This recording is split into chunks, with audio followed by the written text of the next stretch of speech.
There's something undeniably magical about the lottery. The mere idea that with one lucky ticket, you can go from counting pennies to buying Ferraris. But not everyone who wins the lottery ends up living the dream life. Some people's tales are more about yachts sinking than they are about yachts. The dream should come true when the stars align and the winning numbers line up, right? That is, until your name appears on the list of the most foolish lottery winners ever. These folks prove that money can't buy wisdom, and sometimes it seems like it can't even buy common sense. Let's dive into the most jaw-dropping, face-palm-worthy tales of those who hit the jackpot and somehow still manage to lose everything. Get ready to meet the people who turn millions into nightmares, starting off with... In 2002, Jack Whittaker of West Virginia won an astounding $315 million, which at the time was the biggest lottery prize to a single individual in American history. After obtaining that much money, you'd expect everything in life to be sunshine and rainbows, right? Not for Jack, please. His tale soon became one of the most heartbreaking accounts of excess, sorrow, and loss. You'd think that Jack, who was already a millionaire when he won, would know how to manage money. However, he blew his newfound riches on strip clubs, gambling, and extravagant presents rather than spending wisely. In theory, that may sound enjoyable, but Jack's life quickly got out of control.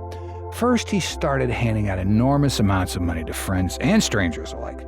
Philanthropy's great, but when you've got people literally lining up to get a slice of your fortune, it's easy to lose track of where it all goes. Then the lawsuits started to come in. Yes, he was sued for a variety of reasons, including false allegations and unfulfilled promises. The fact that his family was also impacted was the icing on this tragic case. With access to enormous quantities of his money, his granddaughter became embroiled in drug use and unfortunately died.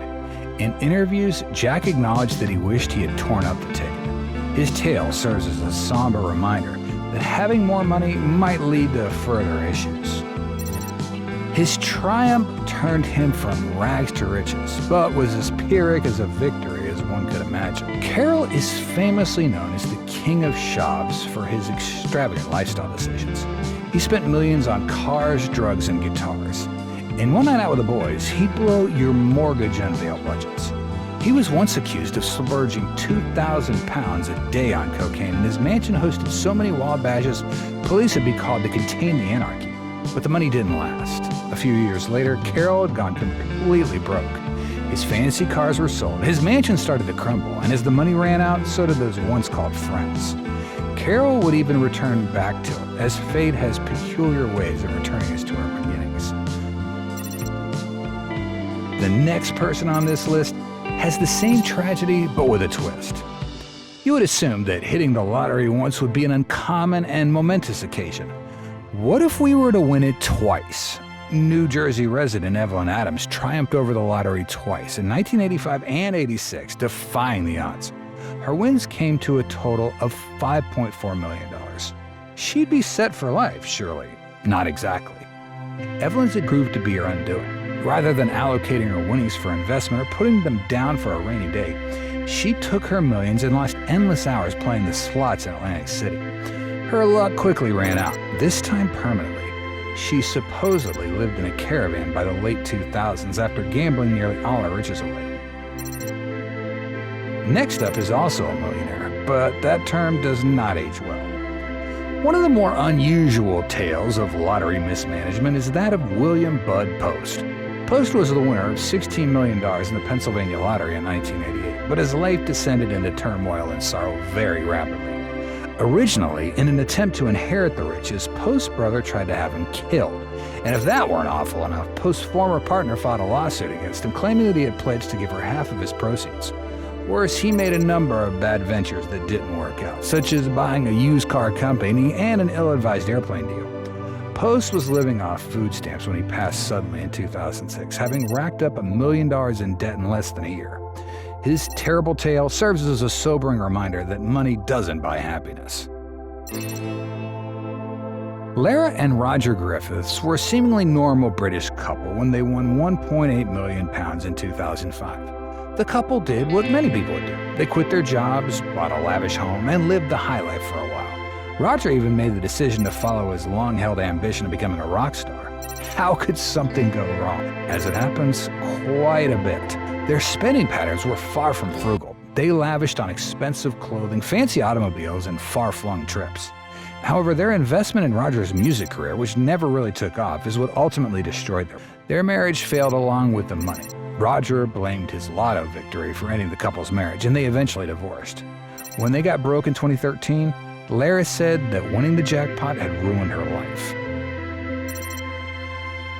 Callie Rogers, who was only 16 at the time, won an incredible £1.9 million from the UK National Lottery in 2003. At that age, it's hard to know what to do with that kind of money, and Callie unfortunately didn't get any guidance. With her money, Callie bought herself stylish clothes, opulent vacations, and extravagant parties. What was alarming, though, was that she decided to pay over 18,000 quid for the treatments alone and had multiple plastic surgeries. She also developed a dangerous drug addiction, which significantly reduced her riches. By 2013, sources stated that Callie was living on welfare, destitute, and had attempted suicide numerous times. Sadly, she proceeded to state that winning the lottery was the worst thing that had ever happened to her. She used to lead an extravagant lifestyle, but nowadays she is in favor of stricter age limits on lottery participation.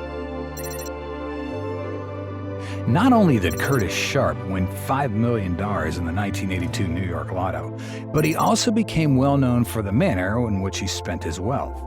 Curtis has a reputation for living a lavish lifestyle. He drove expensive cars, had multiple houses, and made extravagant purchases. He began to become somewhat famous and was often seen showing off his winnings while wearing a furry coat and a top hat. Curtis's passion for the good life, however, came at a price. He quickly lost all his money by hosting extravagant events and taking on dangerous ventures. His altruistic heart contributed to his doom by allowing him to give money to friends, relatives, and even strangers. For Curtis, it was too late to grasp the need for prudent money management. In a period of years, he went from being a millionaire to nearly insolvent, leaving him with nothing but fond memories of his prosperous past. These are tragic and mind-boggling tales. How can someone earn so much money and then lose everything at the same time?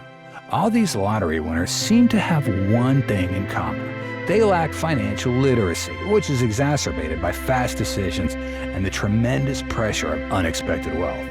They remind us that the good things in life are not always guaranteed, even though winning the lottery can change our course. That means the next time you buy a ticket and start dreaming about that property, you should also imagine that you're working with a financial advisor.